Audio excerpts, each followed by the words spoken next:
Welcome. Welcome to the Church of Perpetual Life. I'm so glad you're here. This is our first in-person service in 2 years, so we're so glad to be back. What do you think of our new church?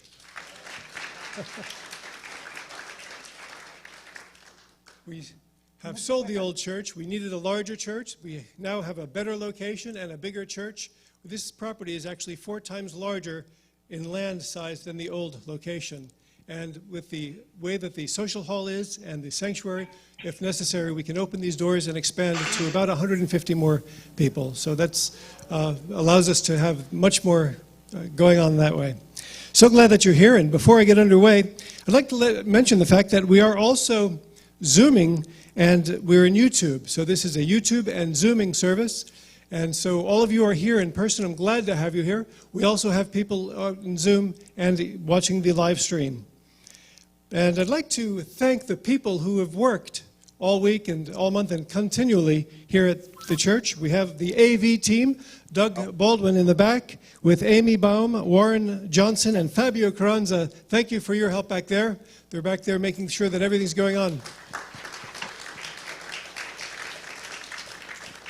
We have to thank Steve Frank, and we also have Shri Rosenberg, who helped you get registered and signed you in, giving you your name tags.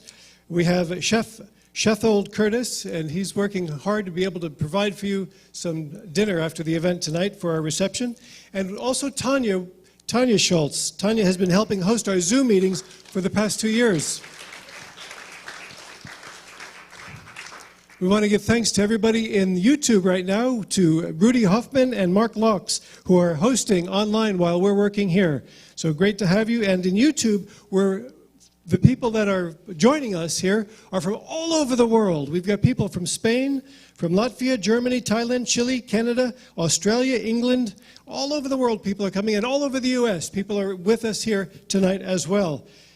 And also our board members, the board members that are here tonight. I believe I saw Ben Best, Ben over here. And we also have Nick. Nick recently joined the board. Where are you, Nick? With his little baby, walking around, Nick and Nicole. And we want to thank them, and of course Bill Faloon's on our board, but I want to give a special thanks to Bill Faloon, a founder of our church, who we would not be here if it were not for Bill, we're very grateful for that, and Debbie for all of your contributions and for your donations. Thank you as well. If this is your first time joining us, I'd like to invite you to join also our email list so that I can stay in contact with you. Did you receive the emails for the event tonight? Okay. If you did not receive an email, perhaps I have an old email, one that's not working, or perhaps you're new and you'd like to give your email, be sure to give Shri or Steve your email address so that we can stay in touch and keep you posted on all of the health and longevity articles and the news of people living for an extended lifespan. That's what we're all about, and we want to keep you healthy as well. Let's go into our creed, the creed here for the Church of Perpetual Life. We believe that all of life is sacred and that we have been given this one life to make unlimited. We believe in our Creator's divine plan for all of humanity to have infinite lifespans in perfect health and eternal joy, rendering death to be optional. By following our gospel, we achieve eternal life, creating a heaven here on earth. We follow Nikolai Fedorov, who taught that the transcendence of the Creator will only be solved when humanity, in our unified efforts, become an instrument of universal resuscitation, when the divine word becomes our divine action. And we follow Arthur C. Clarke, who said, the only way to discover the limits of the possible is to go beyond them into the impossible. And so we enter each day energized in spirit and empowered by the words of our prophets to live in joy, serving our Creator and all of mankind forever and ever. I'd like to share 2 big events that are coming up later this year. One is the RADFest. The RADFest this year is in San Diego, October 6th through October 9th. RADFest means Revolution Against Aging and Death, RAAD. I know some of you have been to the RADFest, and I would behoove you to check it out. And I'd like to show you a video of the RADFest. We're going to bring it up here. RADFest is a group of people with People Unlimited and others who have come together to bring a worldwide coalition of people. And there are thousands of people that show up for the RADFest. So we're going to show that clip right now to give you a glimpse, an idea of what the RADFest is all about. Now, in this clip, it's going to say a different date. The actual date is October 6th through the 9th. This is a previous promotional video. They don't have the one for this year yet, but I'd like to share this with you.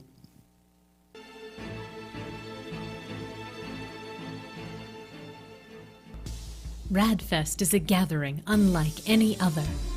You are invited to learn, connect, get empowered, and celebrate with world-renowned experts in biology, nutrition, artificial intelligence, sociology, gene therapy, and more. Get the latest information and inspiration from entrepreneurs, futurists, philosophers, trend-seers, and trendsetters. Set in sunny San Diego, August 4th through the 7th, RAD, which stands for Revolution Against Aging and Death, is the largest festival in the world dedicated to the most revolutionary idea of our time. There is no doubt we are on the cusp of great change. From regenerative medicine to nanotechnology, cryonics to intelligent machines facilitating medical miracles. But we need the power of people together to support and accelerate these developments. RADFest is not only about life extension, but the future, and how we will get there together. RAD is the first event to address radical life extension holistically, covering a wide array of subjects from scientific breakthroughs and social challenges to lifestyle enhancements and ageless sexuality. RADFest is produced by the Coalition for Radical Life Extension, a non-profit organization whose mission is to bring about worldwide change in how radical life extension is viewed and understood, in order to generate greater support for a broad range of related initiatives from scientific research, social and psychological breakthroughs, and intellectual and artistic expression. All net proceeds support this great cause. If you are ready to challenge the status quo of aging and limitation, then you are not alone.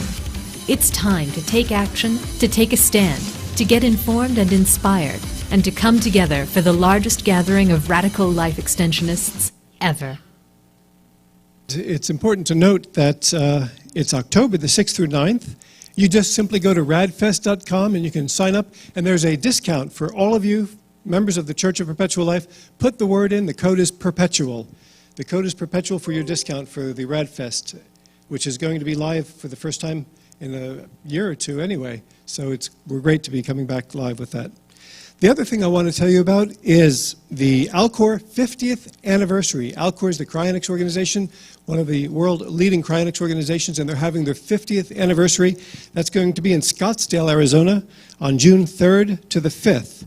So if you'd like to get more information, simply go to alcor.org and you can see about that. You can sign up for the meeting that they're going to have. It's going to be a great 50th anniversary meeting out there in Scottsdale, Arizona. I got an email again just last week from someone in another city who asked, do we have a Church of Perpetual Life in our town, someplace far away from here? And of course, this is the only one in the world. I've invited them to join us in our Zoom, but this is the only one available. So anyone in other places around the country, around the world, if you'd like to create a meetup for Perpetual Life, for fellow longevity enthusiasts, you can simply do that by going to our website, joining us, as all of these people are doing all over the world, all over the country. These are people who are Zooming in tonight, and I encourage you to create a meetup in your town, and you can use our recorded sessions as well. Our mission here at Perpetual Life is to assist all people in the radical extension of healthy human life. And we provide fellowship here for longevity enthusiasts for our regular services, which are once a month. We follow the prophet Nikolai Fedorov's philosophy of the common task for humanity. And this church, the Church of Perpetual Life, is a science and faith-based transhumanist church. Our faith is in the Creator and in humanity to find ways toward healthy, unlimited lifespans. This is Bill Faloon. Our speaker is going to be, Bill is going to be speaking about age reversal updates, dietary priorities, and a brief history of our church. After the presentation, we will have a short question and answer time, so please make note of any questions that you have for Bill. For over 4 decades, Bill Faloon has uncovered pioneering approaches for preventing and treating the diseases of aging. These avant-garde advances were meticulously chronicled in one of his publications many years before conventional doctors recognized them. Bill Faloon has been featured in hundreds of media appearances, including The Phil Donahue Show, The Joan Rivers Show, Tony Brown's Journal, ABC Newsday, One, Newsweek Magazine, to name a few, and there have been many more since. A review of what Bill Faloon and his organizations have accomplished over the years reveals just how badly conventional medicine lags behind life-saving scientific advances. Based on published findings in animal models and preliminary findings in people, there may already exist methods to systematically reverse biological aging, and Bill Faloon is always on the cutting edge of research, with one of his companies contributing millions of dollars toward age reversal research. Tonight, Mr. Faloon's giving a presentation on age reversal updates, dietary priorities, and a brief history of our church. Let's welcome the founder of the church, Bill Faloon. I may need that. We'll have to see. Well, welcome to this beta test of the Church of Perpetual Life. We've not done a service here yet, and I haven't been here since I looked at the building about 8 months ago. I'm going to talk about a little bit the history of the church we founded back in 2013 in Hollywood. This is the front of the building, and we had some rather impressive speakers show up to give presentations. One of them was Martine Rothblatt. She is the co-founder of Sirius Satellite Radio, and she literally developed some of the technologies that involved that radio network to work worldwide.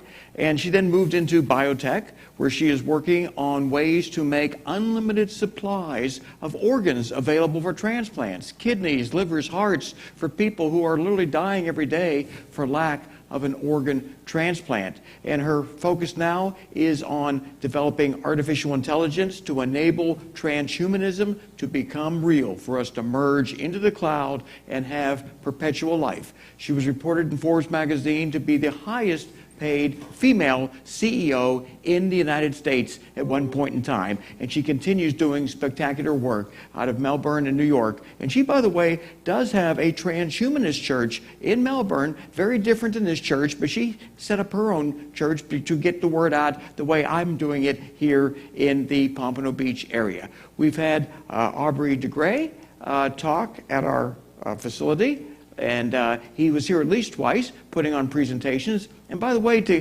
get a ticket to see these people talk at regular conferences can cost hundreds, if not thousands of dollars. They come to this church, they charge nothing as an honorarium, and you get to listen to what they have to say instead of paying a lot of money and having to travel all over the world. And Liz Parrish, she was here during our last service.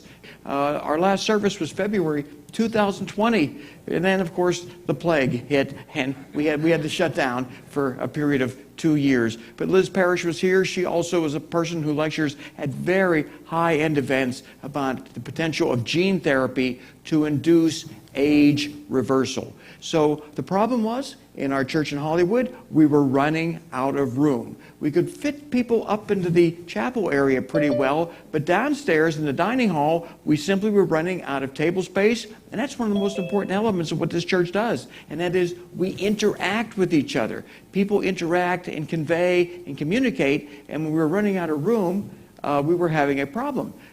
So we needed to find a larger location. Neil spent an inordinate amount of time locating this church, years, and a tremendous amount of work, by the way, making the transition from Hollywood up here to Pompano Beach. So we really want to applaud Neil for what he did.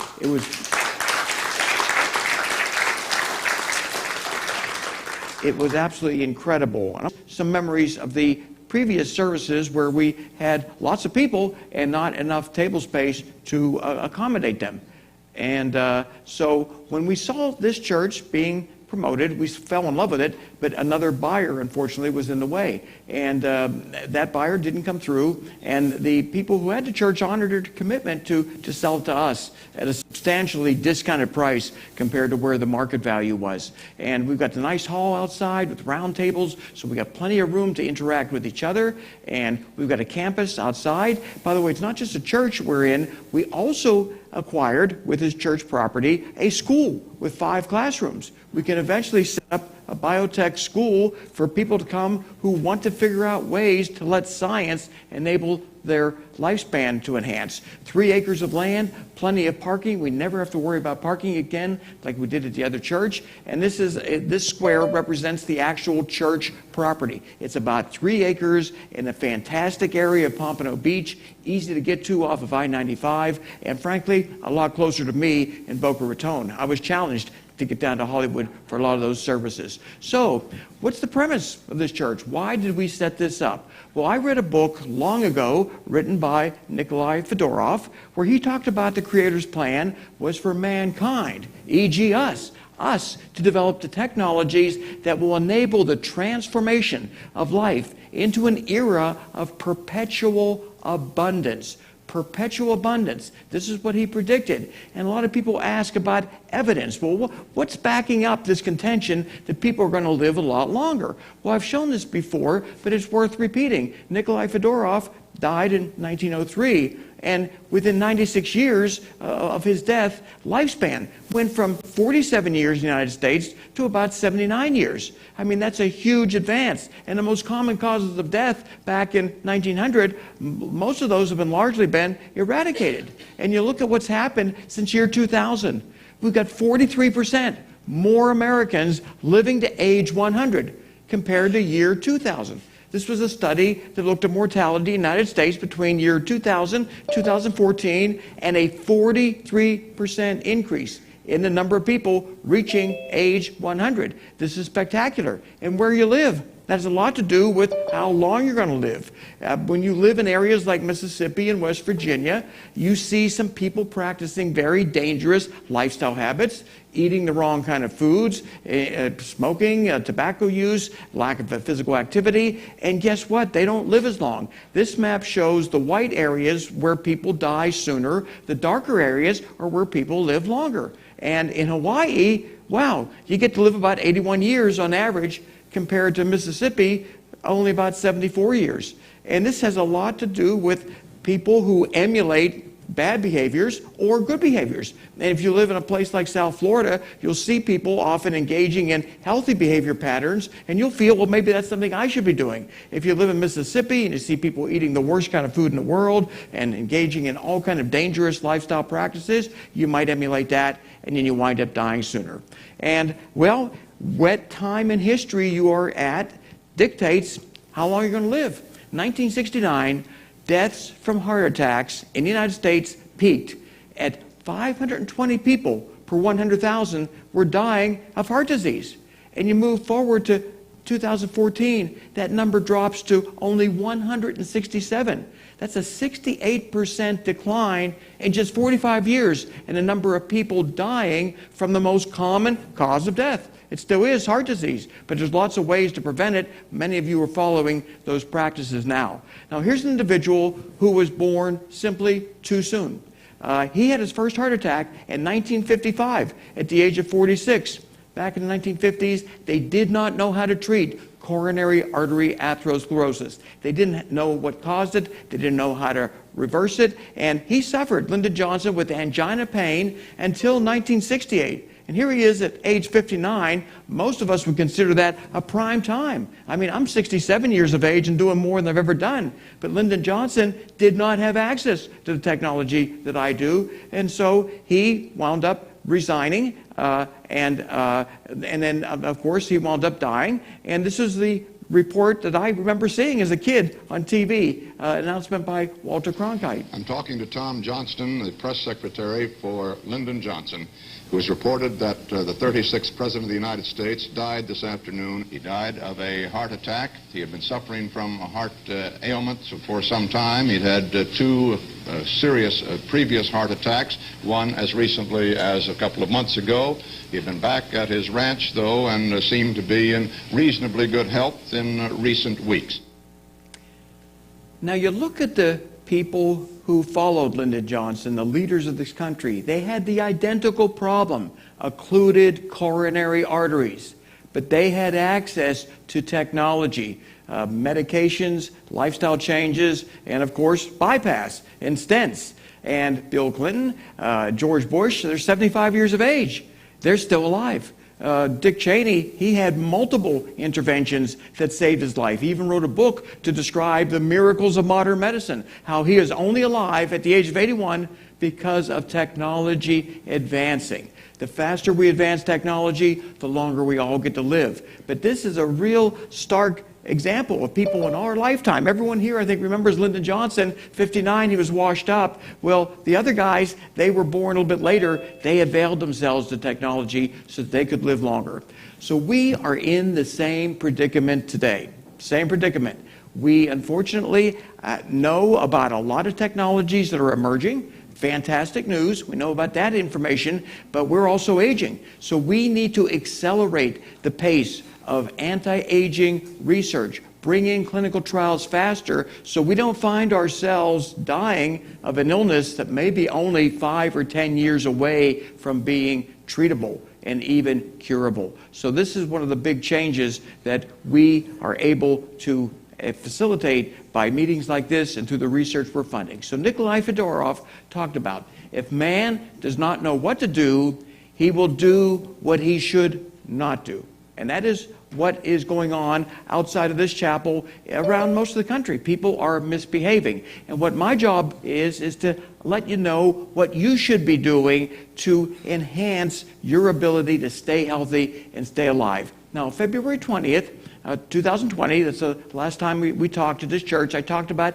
intermittent fasting, and the data since then has gotten better to substantiate that. I was basing that talk on the New England Journal of Medicine, December 26, 2019. They did an incredible review article on the benefits of time-restricted eating, also known as intermittent fasting. And the evidence is if you can fast most days, 16 to 18 hours, you're going to trigger all kind of benefits in your body that's going to enable you to live longer. In the animal model, these are the benefits of intermittent fasting. You get all of these benefits that some people are taking gobs of prescription medications and other types of therapies to protect against, and maybe all they needed to do was intermittently fast. These are the human benefits that have been consistently shown in response to time-restricted eating, where you'll fast for 14 to 18 hours most days, and then just eat your calories between like 6 and 8 hours most days. The data is unreal. So that was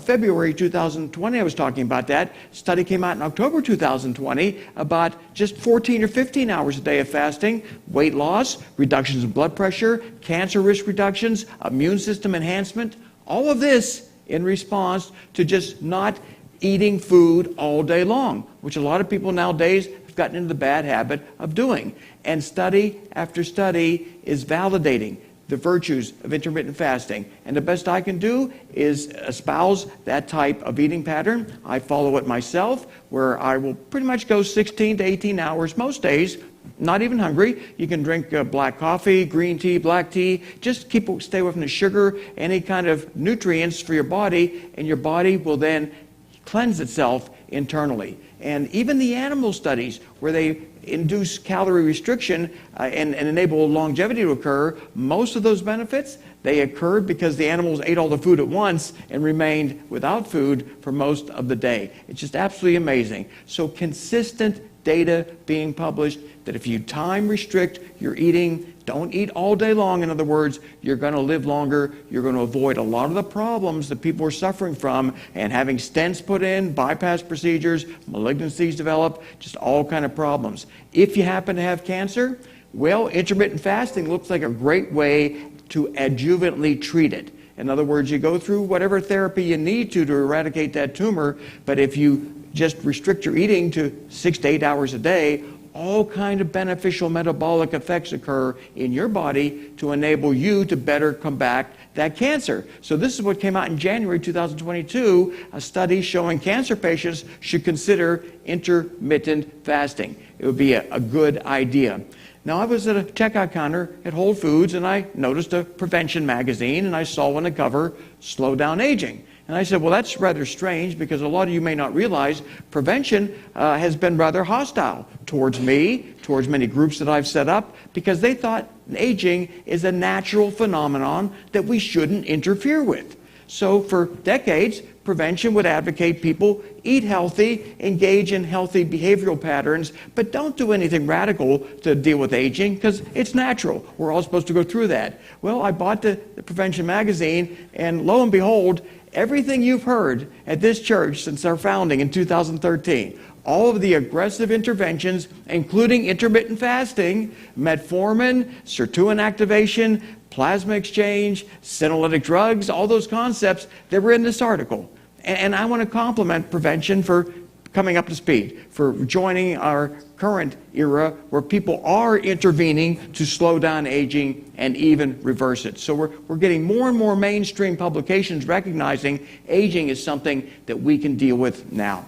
So what is the key to super longevity that we may be able to utilize in the near future? This is a little bit of a science lesson, but I want everyone to understand. Transcription factors, they act like a light switch. They turn genes on, turn genes off, and when we're young, wow, they're all working in perfect symphony, perfect harmony. But when we get older, unfortunately, they go out of whack. So a transcription factor are proteins that turn on and off specific genes. Activating transcription factors will turn on gene expression, and the ones that suppress it, those are ones that we want to be able to control so that we can enable, at some point when we perfect the ability of transcription factors to tightly regulate our gene expression, literally enable our old cells to be reprogrammed back into embryonic cells capable of developing into all tissues of the body. So this is the Nobel Prize 2012. Researchers identified transcription factors, 4 of them, that were enabled to take old cells and convert them back into pluripotent stem cells called Yamanaka factors. And this motivated us to look into the research. A number of prestigious journals have written about how simple it is. This deals with hematopoietic stem cells.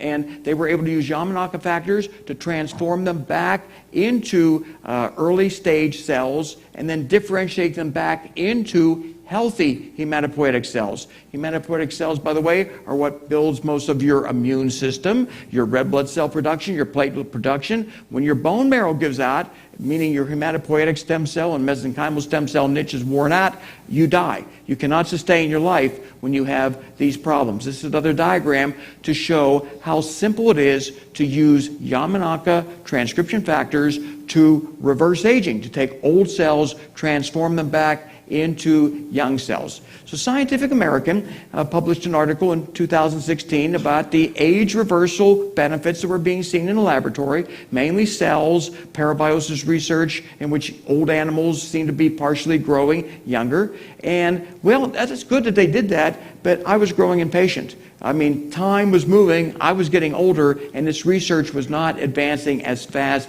as it should have. So what I did is commissioned a study of a review of all of the published literature about transcription factors being used to reverse aging. And by getting this published in a respected journal, it lets scientists around the world read this and realize that we may have the technology available right now to meaningfully induce age reversal in people. And what we proposed in this article was using a 6-factor transcription factor cocktail, the 4 Yamanaka factors plus 2 additional ones to induce systemic age reversal. And this is the game plan. And we are going to be starting doing this as soon as next month. This is how much of in a hurry we are to make this happen. But you take an older person and you simply do a skin punch test to remove their fibroblasts, remove those, put them into a petri dish, and then introduce those 4 Yamanaka factors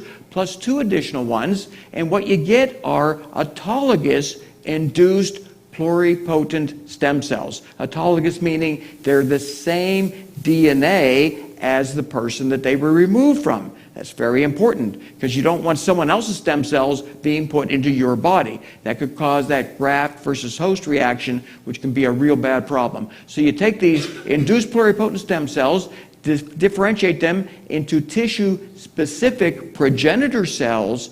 Those can then be put back into the same person who donated them, put back into their body for the purpose of systemic age reversal. This is a project that some very aggressive scientists are pursuing right now. This research is going on right now with people, perhaps, and definitely with animals, to reverse aging. If this works, by the way, we're all going to live a lot longer because we're going to regenerate our bone marrow. So blood is something that is produced essentially in our bone marrow, blood cells, and people don't realize how active our bone marrow is. I mean, 1,000 billion blood cells are produced every single day. And when our bone marrow gets too old, well, we just don't, or we're not able to sustain life. And as it relates to the current situation, our immune systems, older people suffer immune senescence. That's due mainly to bone marrow failure, thymic atrophy, a few different factors. But this brilliant scientist was able to do something unprecedented in 2017. He was able to take old cells, old hematopoietic cells, and transform them, reprogram those cells back into young, healthy hematopoietic stem cells, put them back into living mice, and showed fantastic regenerative effects. He's now doing a lot of leukemia research. We are petitioning him to get back into the age reversal arena because while leukemia and other hematological malignancies kill a lot of people, aging is going to kill us all. So we're hoping this brilliant researcher will get back into the business of figuring out how to make us all young by rewriting the rules of biology. And bear in mind, 2006, cell reprogramming was first demonstrated. In 2011, they took cells from a 100-year-old person and they brought them back into an embryonic stage using the Yamanaka and other types of transcription factors. And the research is going on right now to figure out how we can do that in people, in vivo, in whole people. So what was considered impossible before 2006, it was proven to be doable, and the rules of biology have forever changed. So last year at RadFest, I proposed some research be done where we use some senolytics to remove old bone marrow, senescent cells in our bone marrow, and then replace those with reprogrammed autologous pluripotent stem cells, and do the same thing with transcription factors to produce autologous mesenchymal stem cells for system-wide regeneration. And if this works in people, it would mean we're going to live a lot longer. We're not going to suffer the catastrophic illnesses that plague elderly individuals. And what's fantastic is, just a couple weeks ago, if you missed this, I understand there's been a lot of news media coverage about other topics, but for the first time, scientists were able to use this type of technology to reverse aging in live mice. It received a lot of coverage on the scientific websites. This came out of the Salk Institute, by the way, in which they were able for the first time to induce partial age reversal using Yamanaka factors to reprogram these animals while they're still alive. They were able to induce this benefit not just in a petri dish,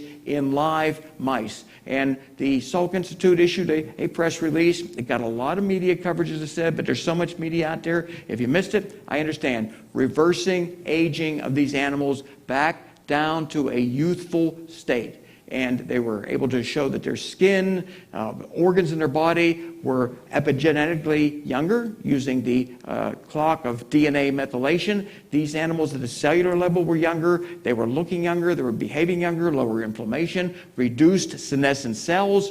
All of the benefits that we're looking for, they were able to achieve using cellular reprogramming Yamanaka factors. And what they found is there weren't any of the feared side effects, no malignancies, none of the toxicity concerns that people have been concerned about, and they showed that the more that they introduced the Yamanaka factors, the more consistently they did it, the better the results. So this study uncovered a lot of information that we didn't quite know. Now that we know it, we can take this research a step forward. We can move it forward, which is absolutely fantastic. And these are some of the ways that they were able to make this happen. And I know some of this is technical, but one of the reasons I put these technical slides up is we have scientific people who review what I'm talking about. They review my slides, and if they can see how easy it is to use just Yamanaka factors alone to reprogram cells in a living mouse and enable that mouse to reverse aging, we're hoping they'll carry that research forward,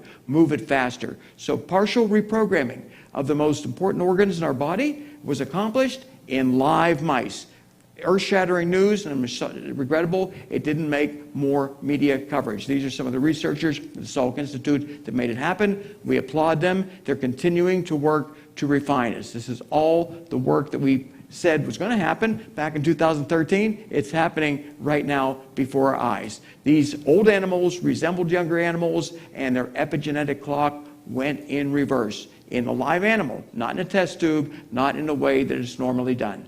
So, the billionaires, I've complained a lot about them because they don't always write the kind of checks they should to research. But because of the findings that keep emanating out of these laboratories, beginning of this year, a $3 billion commitment from some of the more famous younger billionaires to find a way to reverse aging. They got all this money. The only problem they have in life is aging and death. And once that problem goes away, well, we're all going to be better off. So good news is money being put into research. And as it relates to where we are in history, well, think about this. Since 1900, there's been more technology advances, way more than the previous 8,000 years of recorded history. To think about that should let you then think about where we're going to be in 10 years, 20 years, 20 years from now. Wow. We're going to be potentially living forever. So we have to accelerate the pace of research. We have to prioritize this as the #1 reason why people get up in the morning and go to work and self-experiment, communicate, educate your friends that history is on our side. We're making that progress right now. And for those who missed it, yeah, the entire human genome, 100%. Has been sequenced. A lot of people thought, by the way, in 2003 they had done it, but they had really only done 92%. That missing 8% meant a lot. And, well, they now have it 100% sequenced. Look forward to lots and lots of advances in gene therapy. Wall Street Journal reported on it. All kind of media talked about the fact that we now have sequenced the whole human genome. But what are we going to do to stay alive long enough to benefit from it?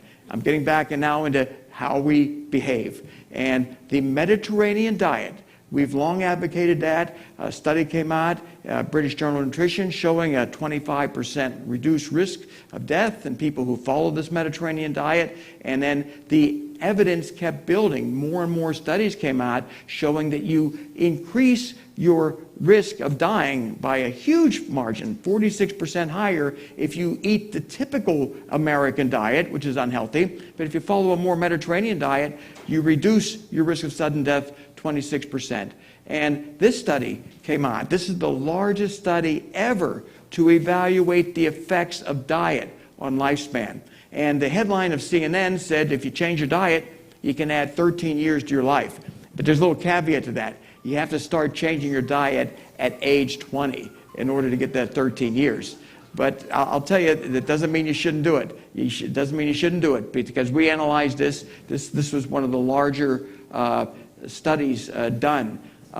If you start at age 60, eating an optimal diet, which I'm going to describe in the next few slides, if you start at age 60, a woman adds 8 years to her life, but a man, he gets to add a lot more time.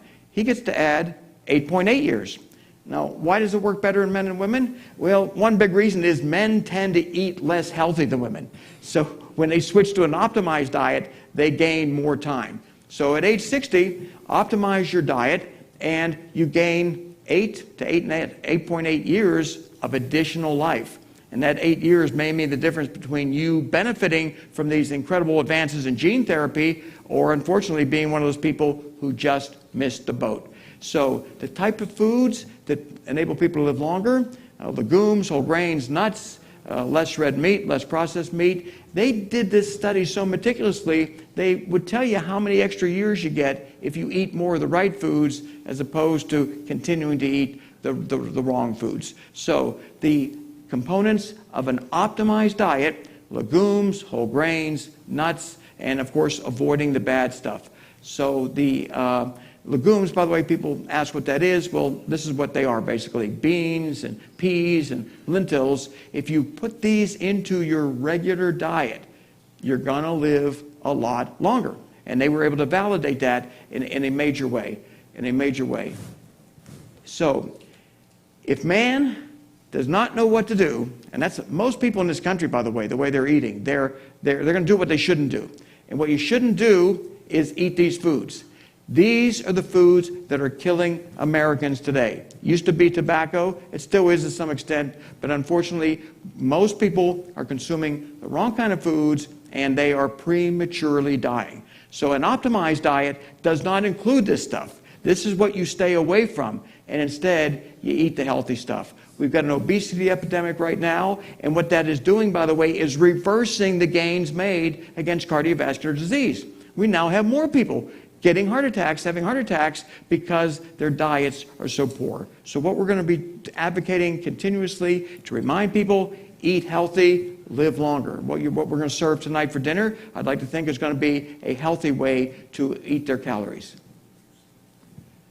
So if we are age 20, as I said, and we follow that optimized diet, we get that huge benefit, that huge increase in lifespan. But it doesn't mean we shouldn't avoid that. The Mediterranean diet is what we're advocating. And if you're 80, by the way, well, you get some benefit. But I really want to emphasize, for those who are 80 in this room, eating healthy will buy you more time. Very well validated. I've tried to make it as simple as I can with these slides, that if we can avoid the bad stuff, and the bad stuff, by the way, on the right-hand side of that slide are the red arrows going down: the red meat, processed meat, sweetened drinks, refined grains, eggs. Those are things that cause us to die sooner. If we eat more legumes, whole grains, nuts, fish, fruit, vegetables, we live longer. And I think most of us have known that, but this study validated it in the biggest way that it's ever been done. For those who are not going to change their diet or want to add some extra benefit, rapamycin. It has some of the calorie restriction benefits to it, and a lot more. In studies in mice, up to a 60% increase in life expectancy. A brand new mechanism has been identified as to why rapamycin enhances lifespan. We already know rapamycin induces healthy autophagy. It turns down excess mTOR. Those are two cellular activities that you want to have happen. In other words, more autophagy, which is cellular housekeeping, and less excess mTOR, which causes the accumulation of, well, a lot of fat and a lot of malignancies, a lot of problems. But this new study showed that rapamycin reduces the errors that occur in protein synthesis. And a lot of us don't realize that our cells are constantly synthesizing new proteins. Once that machinery breaks down, we die. It's really that simple. Rapamycin reduces the errors that occur as we get older as it relates to protein synthesis. This study published talked about the 60% increase in lifespan, and even people who started early or late in life, animals that started late in life, they still get about an extra 7 years of human equivalent lifespan. It's really amazing how that works. So we've got more and more people studying rapamycin. These registries are open for people who have been using rapamycin for the last 4, 5, 6 years, so these researchers can find out how well is it really working in people. We've got this registry set up. There's a study going on right now for people who want to get their hands on rapamycin at a very reasonable price. Enroll in this study. Your cost is $360. It was going to cost $1,200. And then some wealthy people said, well, we want to see these results. So they wrote some checks, and they received $485,000 of funding so they could reduce the price people paid to participate from $1,200 to $360. And that includes blood tests, includes rapamycin, which is an expensive drug. That's a website that you can register if you want to participate in this study. It is a not-for-profit study. No one's trying to make rapamycin a drug. But what they're looking at, by the way, is visceral fat, bone density. They want to see if rapamycin is going to improve people's overall state of health, and they're going to try different doses of it. And the Mayo Clinic, they're doing a study on rapamycin to treat heart failure, to see if it can improve cardiac output. This is an ongoing study, and if they're still taking people, you might want to contact Mayo and see if you can enroll if you have a cardiac problem. This very well may be a way to save your life. University of Washington, they are also doing studies on dogs, and they're evaluating people to see how well rapamycin is slowing aging and maybe even reversing it. So a group, Bold Integrity Research. This group is putting money into small studies that will seek to identify what may or may not work in people. So they put up $26 million, and they're going to divvy that up in $500,000 mini grants, and they're going to make decisions in just 3 weeks. If someone has a concept that might reverse aging, they'll put up to $500,000 into that concept to see how quickly that research can be done, to see how fast we can reverse aging in our bodies. Now, for people who question whether or not this is really going to happen in our lifetime, you travel back to 1903, and this glider with a little engine attached to it takes off, flies 120 feet, 20 feet off the ground. It makes international headline news. But nobody thought that this was ever going to evolve into anything beyond a hobby, something for people to do on a Sunday afternoon if they were bored. No one predicted that there would be flying buses. No one predicted that, but 54 years later, it happened. Flying buses around the world. All the reasons why it couldn't happen were resolved and figured out, and planes right now, of course, flying all around the world. We've got a rover on Mars, traveling around Mars, being controlled from the Earth. And this was out of the Wall Street Journal. They were talking about this flying helicopter that's also on Mars, being controlled from Earth, and saying, well, gee, in 1903, they took a plane 120 feet on a beach. Now we've got something on Mars. So if you extrapolate that via just the cellular reprogramming that we're talking about, extrapolate that in a way. So 1903, the first flying machine flies 120 feet. 2021, a robot and helicopter are sent to Mars, 140 million miles. That's a big difference in just 118 years. Well, in 2011, they took cells from a 100-year-old person, and they fully regenerated those cells using those Yamanaka factors. 2022, as I just announced, they were able to use Yamanaka factors to reprogram cells in a live mice, and reverse their aging process. Where are we going to be in the next 10 years? We all could be younger. We could theoretically be younger. It's been proven to work in a live animal for the first time. That occurred just basically a month and a half ago. This was announced.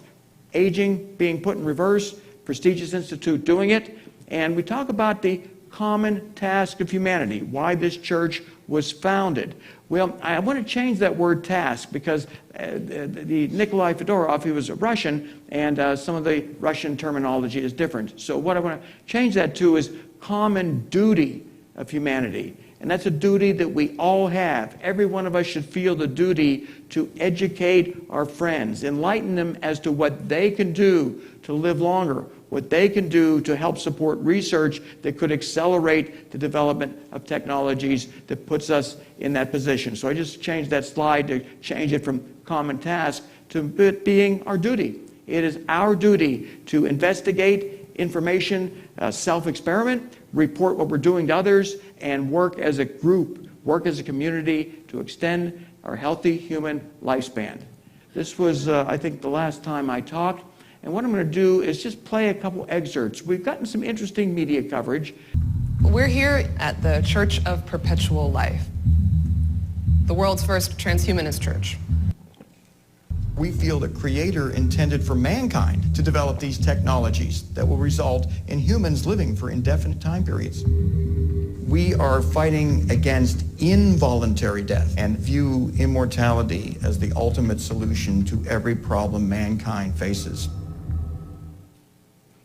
Yeah, that was back in, I think, 2015 when they filmed that, and it made a lot of people aware that we exist. And that's one of the reasons we set the church up, to let the public know that there is an organization, a group in Germany. They have almost like a 60 minutes TV program called Galileo. And they flew over here from Germany and did a little story on our Church of Perpetual Life. I'll play a few excerpts here.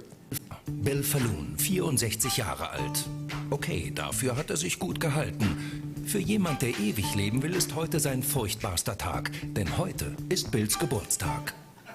So the media continues to give the concept of age reversal very favorable coverage. This was a CBS News report, November 2021. But they're talking about the fact that something that most people considered impossible is occurring today in the laboratory model. And I believe it's occurring right now in people who are self-experimenting with the right technologies.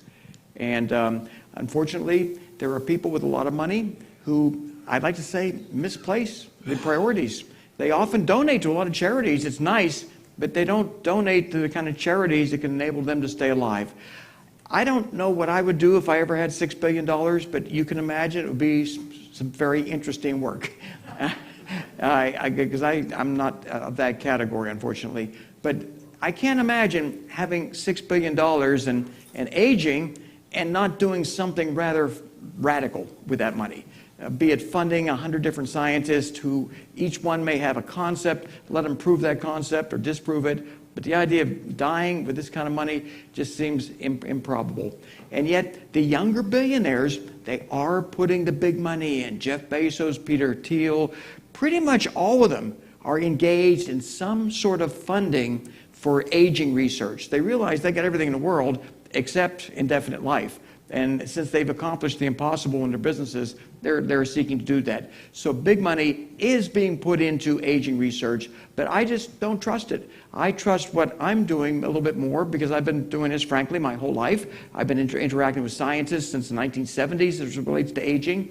And these individuals, well, they're writing big checks, but they're not actively engaged. But they are hiring some very smart people, and I compliment them for that. They, by the way, have hired Mr. Yamanaka, Dr. Yamanaka, Steve Horvath, who developed the Horvath clock to measure epigenetic age. So they have hired the right people. So in that regard, I'm very grateful. So the common duty is to educate, acknowledge to your friends that you're seeking to live a lot longer, and there's ways to do it right now if you follow the right Who says patterns. I have to die?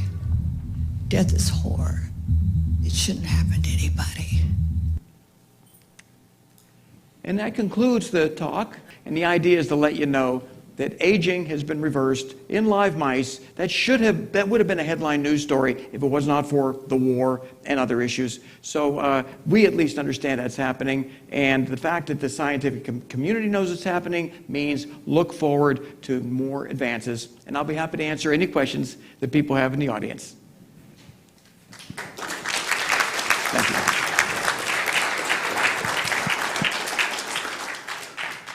So let's give Bill some questions. Yes. Bill, what did you say about next month? That you were excited that something was starting next month? That you were able to, that was one of the first things you said. What a small group is doing right now is we're going to have a lot of blood removed. They're going to take the stem cells that currently are in our blood and multiply those in a major way. So that, let's say, there's 1 trillion stem cells that may be in my whole body. They're hoping to multiply them in big vats so that there'll be many, many trillions of these induced autologous pluripotent stem cells. And then we will figure out, should we self-experiment, put those back into our body to see if we cannot rejuvenate ourselves. And because the cells came from us, we don't have to worry about graft versus host disease, which kills a lot of leukemia patients, people with myelodysplasia.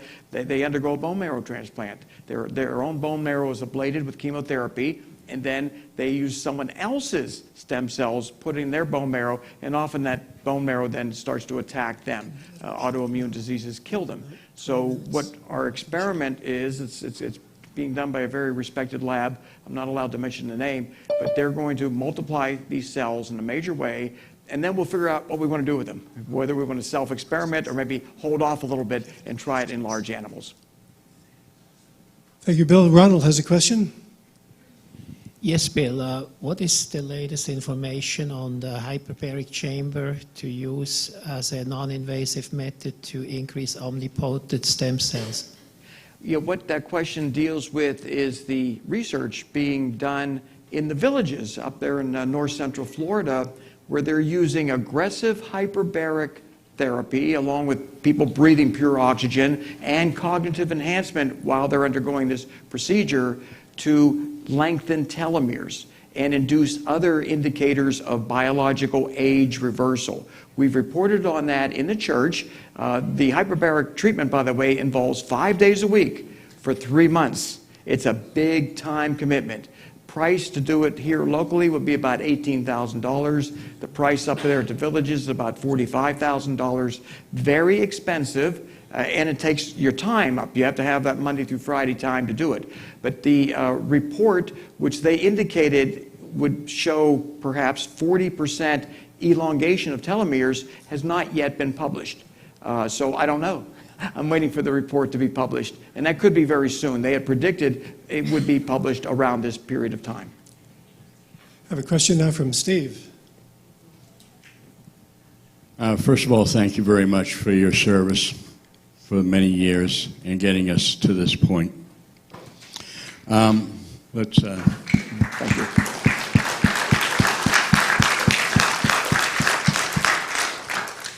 So, my concern, and I haven't heard anybody talk to this, is the concern about living and living longer. But I noticed that a lot of our seniors are burdened with dementia and those type of issues. And I'm just wondering if there's anything that the science is doing about, or if this technology is going to enhance that, or lessen it, or any comment on that? Well, the incredible news is I could have put on a 1 or 2 hour presentation just on the ways to prevent Alzheimer's, slow the progression if it's an advanced stage, and the science that's evolving that may result in effective treatments. But the optimized diet that I suggested people consider, that in of itself has been shown to reverse early stage Alzheimer's. It involves also a lot of aggressive exercise, but that's been proven. In fact, we had a group year 2014 in our church in Hollywood showing one case study after another of people who were in nursing homes coming out of nursing homes because they started eating healthier, they started a lot of aerobic exercise, they started doing everything right. And once you are demented, even in an early stage, then there's no more cheating. You can no longer cheat with some fast food or anything else because you will go downhill very fast. So as it relates to preventing the horrors of that, we can probably do it through dietary means to a large extent, but there's also other research going on. And what happens, by the way, is I have so many slides to present at these church services. I have literally hundreds. And I've got to whittle them down into a reasonable amount of time. So the Alzheimer's presentation will occur sometime after. But I can tell you, for people right now who don't want to become demented, eat healthier, your brain aging will slow. You may even improve the brain volume and your cognitive capacity. I have a question over here with Larry. Well, Bill, first I want to congratulate you on all the work you've done. Keep on beating the FDA, keep on beating the establishment, and doing your wonderful research. When the fellow here just brought up hyperbaric, I had to bring up that ozone is the strongest form of oxygen therapy and better than hyperbaric, in my opinion, and my experience of using it for 25 years, that whatever benefit you can get from hyperbaric, you can get from ozone, and it's much cheaper. You can get your own equipment for a few $1,000s and implement it. And I would recommend it to everybody to do their own research on it and come to their own conclusions. And thank you. Yeah, I underwent an ozone therapy just a little over a month ago, and I have not studied the literature enough to comment on it, but I was persuaded enough by the doctor who wanted to do it. I said, well, let's make it happen. So I've done it, where they literally put me into an apheresis situation. They ran my blood through an ozonator and UV light and everything else. I had to deal with an inflammatory issue, and it may have helped that. So I appreciate that. Now, Bill, we have a question coming in from Zoom. So this is something we haven't done yet before, is a live question from Zoom. We're going to try to integrate that. So we're going to bring Rudy Hoffman, who's one of our hosts on Zoom in Zoomland, along with Mark Laux, and we're going to bring him up in here. Yes, we are. Go ahead, Rudy. Outstanding. Thank you. Fabulous presentation as always, Bill. I was really intrigued with the two different studies that you mentioned. One is the rapamycin study that looks like you can get involved for $360, which is incredibly good value. And I wondered if you had more details on that. That's one question. The second question has to do with the possible side effects on the Yamanaka factors. It sounds to me like it's not really been done in many animal models. Just the rats that came out, or the mice that came out in March, which is exciting. It's about as hot off the presses as news can be. And but I wonder if we could shed some more details on those two studies. Thank you. The rapamycin study grew out of research that we helped to fund. I think I have a little bit of echo right now on my mic. But we did some research on about 18 people, giving them about 6 milligrams a week of rapamycin. And unfortunately, a lot of those people lived in California, and they got stuck in those horrible California wildfires. It really distorted our study. But the people outside of California, they were consistently losing visceral fat. And there were some other markers that were improving, indicative of potential age reversal, but there weren't enough of them to have statistical significance. So what happened is the researchers involved said, well, we need to redo this study. We need to bring in a lot more people, and we got to get more people out of California in case there's more fires. So they put together a clinical trial proposal. They got IRB approval to do it, and they were going to charge people $1,200. But this multi-billionaire that we are in contact with, who's been very generous, by the way, he's written some substantial checks to help fund different projects. He said, well, let me subsidize that. I think he wrote a check for over $400,000. The total they raised was $485,000 in donations. So they could take the $1,200 price for the rapamycin and the blood tests and drop that down to just like $360. And that's a one-year study. And they're going to do all kind of scans to measure visceral fat and bone density, overall health, so that we will know for certain when that study is done how well rapamycin may work to delay and or reverse aging, and if nothing else, to reduce that visceral fat mass that so many of us have to contend with as we grow older. So we're very impressed with the doctors behind the study. They're brilliant people. We've interacted with them for years, and they've independently got that study up and running. And it's a great way to get something that costs a lot of money. Unfortunately, rapamycin is an expensive prescription drug. So you need to have a doctor prescribe it to you, and you have to buy it. And for a lot of people, it's out of their reach. You participate in that study, just $360, and you get the drug, you get the blood test, you get tests done of your bone density. So it's a great deal, courtesy of a wealthy person who put up some money to make that study happen. As it relates to Yamanaka factors and potential risks, yeah, we've been well aware of those risks for a long time. That's why we're doing the cellular work and the animal work. But as it relates to the risks of a person doing it in a not too distant future, if we take our own autologous cells out, our stem cells out of our body, and then we treat them with Yamanaka and other transcription factors, and we may omit one of the Yamanaka factors that may be related to cancer, and then observe the health of those hematopoietic stem cells after treatment, we might be able to ascertain, is this safe to put back into our own bodies? Now bear in mind, this is highly experimental. I'm not advocating anybody do this right now. I'm simply going to have my stem cells removed and replicated. I may wait a couple years before they get put back into my body. But then again, if I were to come down with sepsis, a horrific malignancy of some sort, I might be willing to take a chance and have a huge amount of my own stem cells that have been enlarged by virtue of just hyperproliferation in a laboratory vat. I might be willing to experiment with that. So this is just some of the work that's being done by people who are very dedicated and want to essentially put their own bodies in line to see if something may work. So I don't think we'll have to worry that the study, by the way, where they used Yamanaka factors on the mice, reversed aging, they did not see a cancer increase. They did not see the side effects that some people thought might occur. So at least we've got some good animal data to help support that being done. And there'll be more animal data done, believe me, before those cells go back into my body. They are, by the way, my own cells replicated in a lab vat, but that doesn't mean it's completely safe.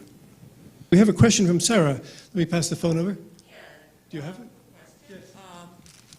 Yeah, you had mentioned intermittent fasting, but I was just curious because people in Europe eat a whole bunch of small meals a day, and they are known to be some of the healthiest people around. What are your thoughts on that? Well, it's interesting because most of the literature supports intermittent fasting. And then other studies don't show the identical benefits. In fact, the New England Journal of Medicine just yesterday came out with a study in which they compared two groups of people. They were both eating very low-calorie diets. And there wasn't much of a difference between the ones doing it on a time-restricted basis and those eating those low calories throughout the day. That was one study that kind of contradicted some of the others. But again, these are very low-calorie diets that most people wouldn't want to consume. Women were only eating 1,200 calories a day. So the fact that they both were kind of equal, well, if you only eat 1,200 calories a day, you're doing yourself a big favor. But as it relates to what you're talking about in Europe, the small meals, the consistency of the food, you've got, of course, Southern Europe following more of a Mediterranean diet, Northern Europe not doing that. There's a lot of unknowns out there. There's a lot of variances that we don't understand yet as to why people are able to engage in certain habits. But the longest lived people, the Japanese, we know how they eat, which is relatively healthy, other than the modern Japanese who are being fed fast food, courtesy of our companies setting franchises up throughout Japan and inducing them. But so anyway, don't have a direct answer, but could give you some indirect information as to why certain people are able to benefit by small meals throughout the day, whereas time-restricted eating seems to be what has the most substantiation behind it. We have a question from Richard here. Hello. I just wonder how much treatment with the Yamanaka factors and the other two factors might be as time goes on? As far as what the cost might be? Yes. I don't have any idea. I don't think it's going to be expensive per se unless some drug company gets a patent on it. Then they will charge a ton of money. But the actual technology itself, the drug they used in that particular study where they reversed aging these live mice, it's not the drug that you should take to get the benefit, but they basically had these mice were genetically programmed to secrete the proteins, the Yamanaka factors, in response to doxycycline. And so they would give doxycycline, and then the cells in those animals would express the Yamanaka factors on their own. So it may be we just have to identify compounds that enable our bodies to secrete Yamanaka transcription factors in a way that the cost may be very inexpensive. But as with anything new, I mean, the costs involve research and validation. But the work that I'm doing now with these university professors, the price is very low. They've got the equipment there, and they're doing it to see if it can work. There's no monetary factor involved. Bill, we have a question from Dave. Yeah, hi, Bill. I'm Dave. This is my first time to your church, but my question concerns world population. We've long since been thrilled with the idea of living forever, but if everybody's going to be living forever, how is that going to affect the natural resources of the planet, and how can we support it? Well, the good news is Japan and Europe, and the United States, we've got some population deficits. People are not reproducing the way they used to in those countries. South America and Africa, they're still producing lots and lots of people. India, that sort of thing. China has a big problem. The one-child policy has created now a deficit of working-age people. And the fact that they now allow Chinese people to have 2 or 3 kids hasn't changed the culture. Most people in China are having 1 kid. So there's going to be more of a population shortage in certain parts of the world than there will be a population explosion. I just believe, though, in answer to your question in general, technology will resolve those problems. Nikolai Fedorov, his biggest concern was famine. Back in the 1800s, in Russia especially, bad harvest meant people went hungry. In some cases, they starved. Right now, we can produce food in abundance. So my solution to these types of problems that are posed is that technology will resolve that type of issue where lots more people will be able to occupy the planet, and we may eventually have a cleaner planet in response to better technologies being developed. Thank you, Bill. We have a question from John. Hey, Bill. Here from the third row. It looks to me like you're kind of growing younger before my eyes. It really does, you know, for your age. And what I mean, I follow a lot of people in this game, from Dr. Attia to Dr. Sinclair, etc. And the protocol, I'd have to say, that interests me the most would be the Bill Faloon protocol, the aging, and they've all got their own. And what I'm wondering was if you could review for us really succinctly the main components of your protocol. I know you do metformin, NR, certain, without going into detail because I know it's very extensive, but I would like to know just what the primary components are, and if you could just make a brief mention as to dosage, that would be fantastic. Well, when people call up an organization I'm affiliated with, we'll actually send that out to them in writing, what I'm currently doing. But none of it can be relied on. And I say that because I am constantly engaging in self-experimentation.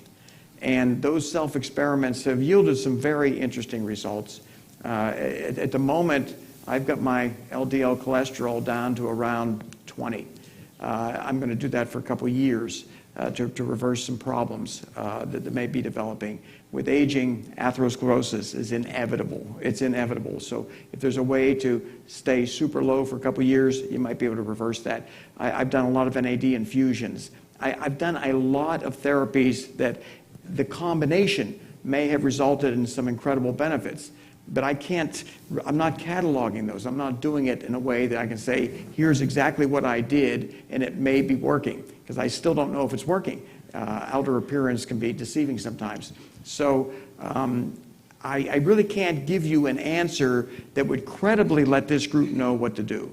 But a number of people in this group are engaged in what we've recommended, the metformin, senolytic therapy. I've done that, but not as much as I think I should. The rapamycin, boosting NAD through infusions, through patches, through oral supplements, and then exosomes. I've had young plasma, umbilical cord plasma put in my body. I did that for about 6-7 months in a row. So I'm doing so many things, there's nothing that I can tell you that I'm doing that's achieving a certain benefit. So that's about the best answer I can give. But there is a list that we send to people who want to know what I'm doing. We send it out. But that list does not include the self-experiments or the results that occurred from those self-experiments, because I'm doing one over another, overlapping them. That's not the way to do research. So we need to take people from the beginning, baseline, and then sequentially implement each intervention. I've shown the stair-step approach to biological age control many times in this church. That's what we recommend people do. And report back to us so we know what's working and what's not.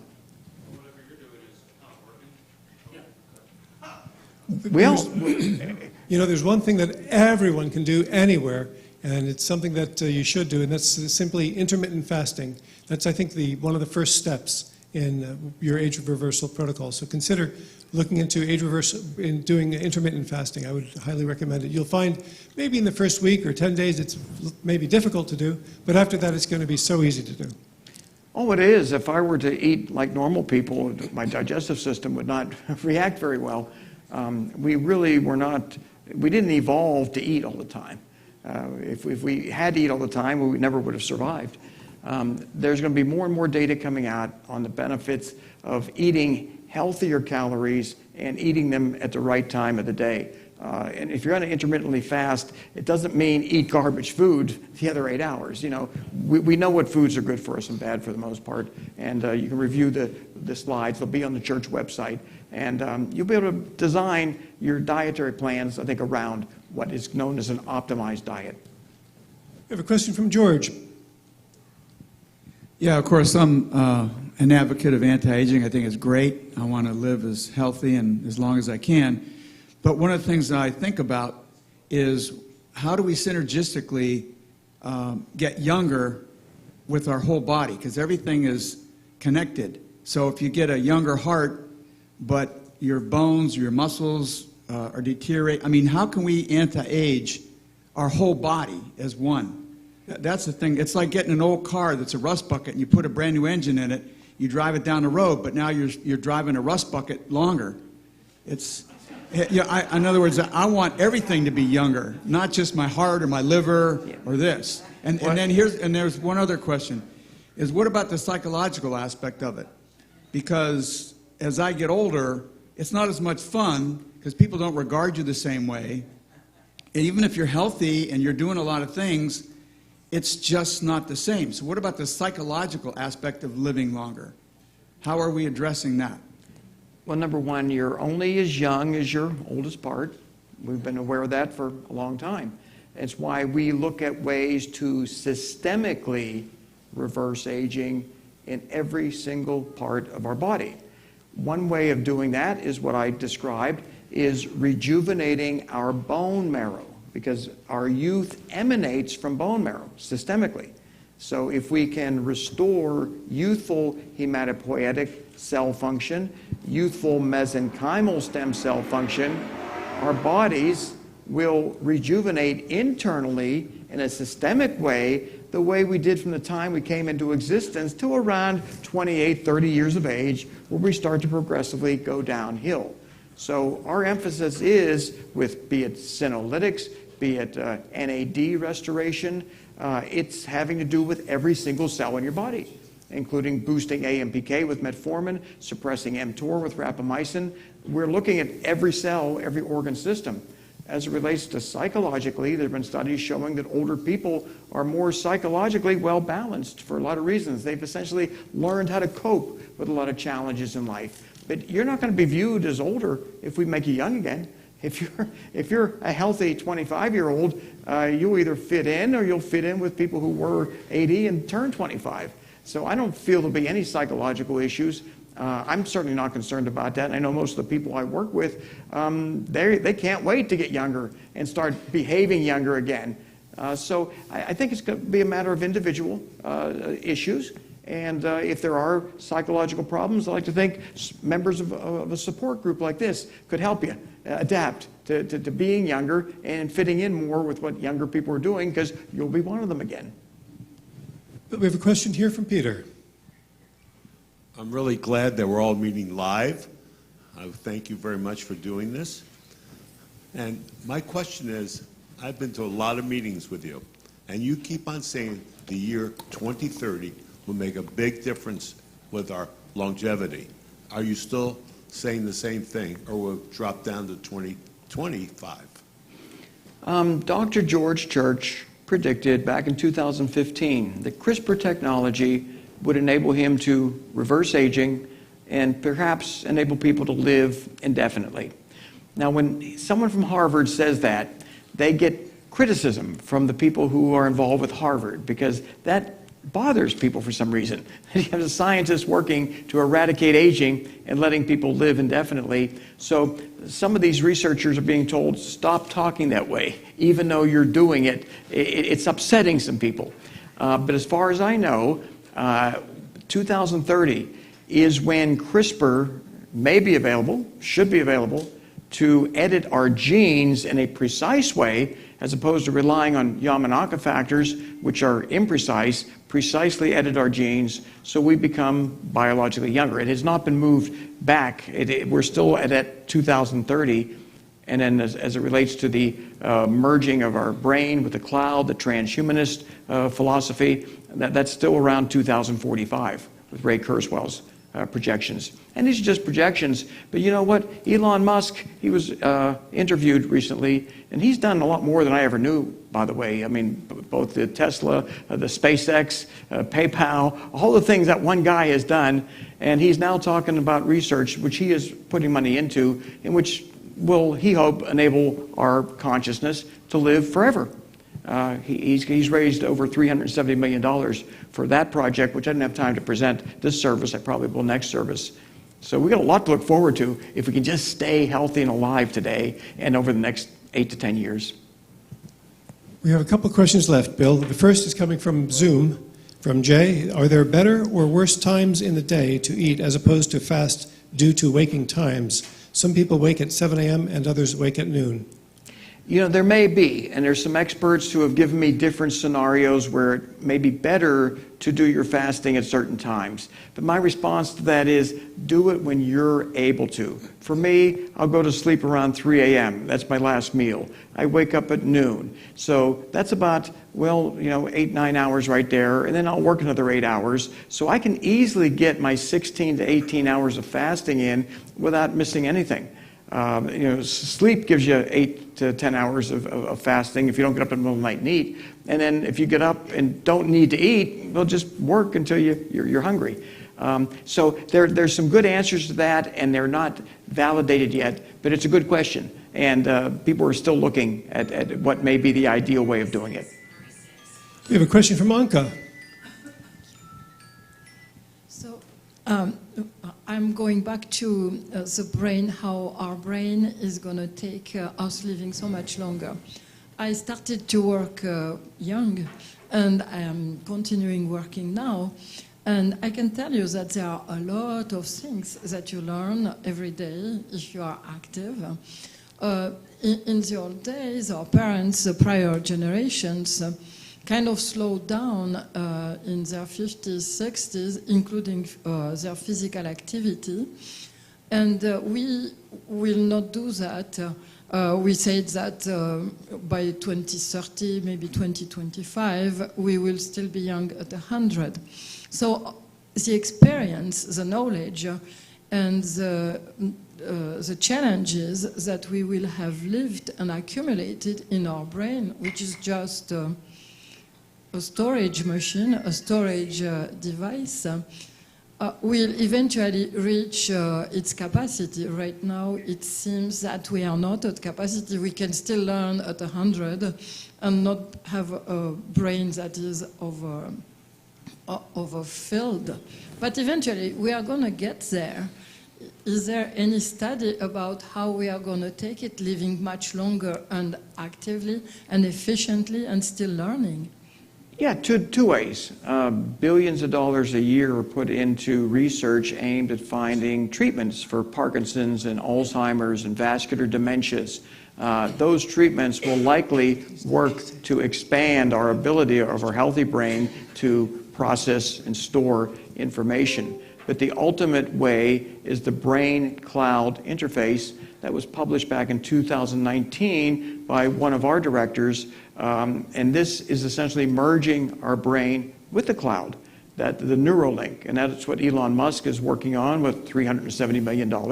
And many others are working on this, because once we have that, we can take these clunky iPhones we carry around, just discard them.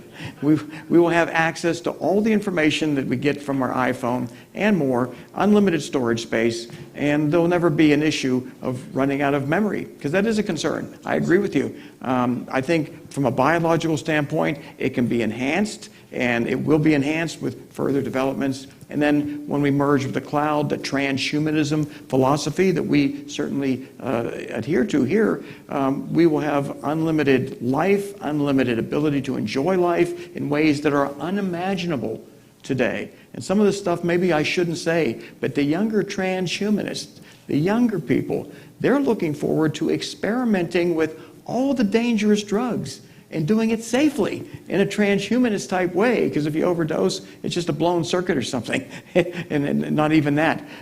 So the future is going to hold unimaginable pleasures for us to engage in that we can't conceive of today. Just like 100 years from now, it'll be before this, they really couldn't conceive how well we live today with all the luxuries that we take for granted. And I always point to thermostats on walls, and I say, hey, we've got indoor climate control, and we can adjust it to any number we want. And people just think, well, that's not a big deal. It really was a big deal. It took people some effort to develop that technology, but now it's pretty much everywhere. We have time for 2 more questions, Bill. First from Kathy. Hi. Thank you. I just want to know if I understood you correctly. Did you say you eat before bed? Yeah, I do, which is not good, but that's my habit. Eat right before I go to bed, sleep 8, 9 or more hours, and I regret having to sleep that long, but I do, and I think we all know how important sleep is, by the way.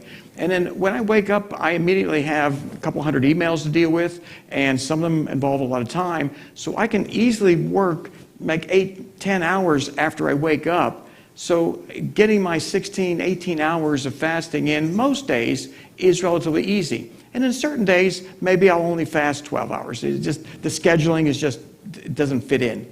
But most days I'm able to do it, and I'm able to do it easily. But ideally, when someone asks that question, what's the ideal time to fast? It probably is from dawn to dusk based on some recent information. I can't say that for certain. But the one study I showed you in which they looked at people who were only fasting like 14 hours a day, it was basically from dawn to dusk. And they lost weight, all kind of immune parameters improved, anti-tumor factors emerged in their cells. So it may be from morning till night, but if you can't do that, still try to carve out that 16-hour period where you don't eat, and you're not so miserable you can't continue with it. Last question back here. Dr. Howard Stoller here. Hi, Bill. Great work you're doing, as you have been for decades, and I hope you're going to keep it up for at least another 100 years or so. And congratulations on the new location, by the way. Thank you. I just want to say that though it has been spoken about and taught for millennia by the greatest teachers in history, the power of the human mind is now only recently being scientifically quantified by such wonderful researchers and developers and teachers as Dr. Joe Dispenza, Dr. Bruce Lipton, et cetera, et cetera. There's such a great line of them emerging consistently. It seems like to be the biggest fad, you know, to get into these breakthroughs and teach so many great coaches. So I don't think the issues of emotionally being able to deal with living longer or mentally being able to deal with it. I mean, the power of the human mind, the more we research it, the more we realize how little we know about how vast it is, and it's seeming more and more to be absolutely infinite. And we have the ability now to connect with the divine infinite intelligence, okay? And it's been described in many different ways, such as the Akasha, the Akashic record, you know, the universal mind, the divine mind, the mind of God, Godhead, etc. So I think that things are moving on many, many levels and in many dimensions in the right direction.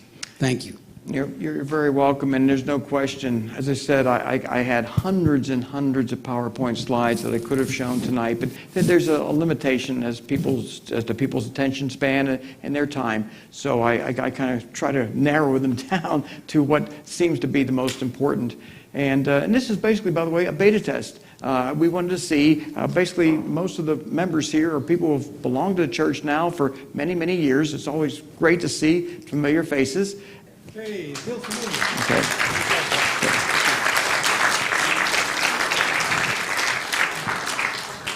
Our event tonight has been recorded. The presentation was recorded tonight, and you can go now after the event. You can see this again. You can watch the YouTube again. Bill's slide presentation will also be available in the next day or two, so you can watch that as well. You'll be able to get a copy of that if you'd like to. Our next service, we're looking at next month at May 26th again. We'll be having a social hour at 6 p.m. and a live streaming and the main presentation at 7 p.m. as always, right here. And I'd like to thank you for attending our event tonight, and I hope that you'll please share this event with your friends. When you leave here, when you talk to those people that you love, let them know what you're learning here. Let them know what they can do and what can be done. Let's defeat death. Let's live a long time. Let's live hundreds of years, if possible, with the health of someone who's 20, 25 years old. That's our objective here, and that's what we're working toward. And we need you to be on board fully. So thank you for coming tonight, and we look forward to seeing you again. Please join our reception. Chef has everything ready here for some good food. We like to have healthy, you'll find that there's vegan options as well as other foods. So there's going to be a lot of options there for you. Thank you.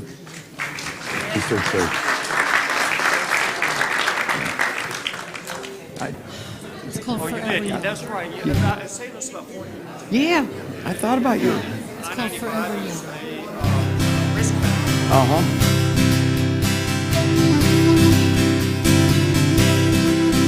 May the good Lord be with you down every road you roam.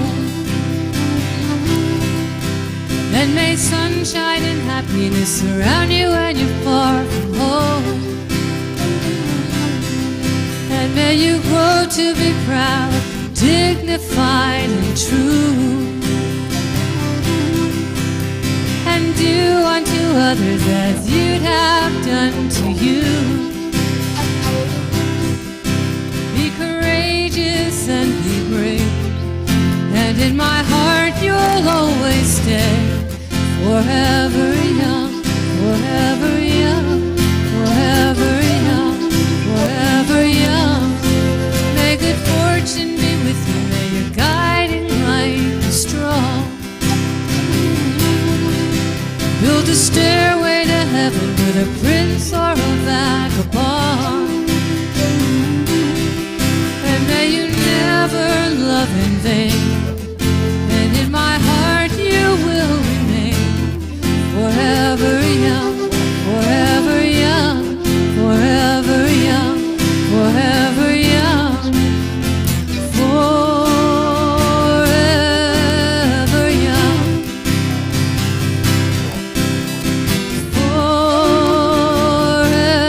forever young,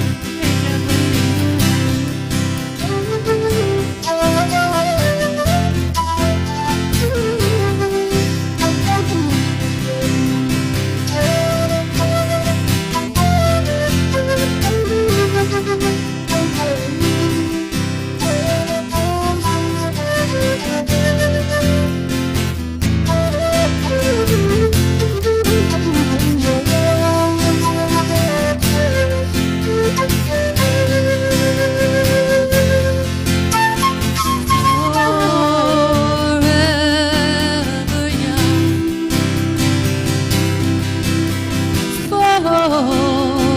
Forever young. And when you finally fly away, I'll be hoping that I served you well. For all the wisdom of a lifetime, no one can ever tell. But whatever road you choose, I'm right behind you, win or lose. Forever young, forever young, forever young, forever young, forever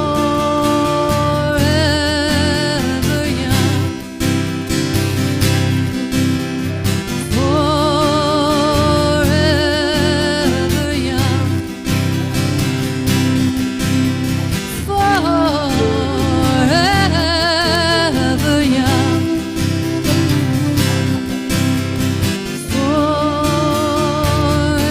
Forever young.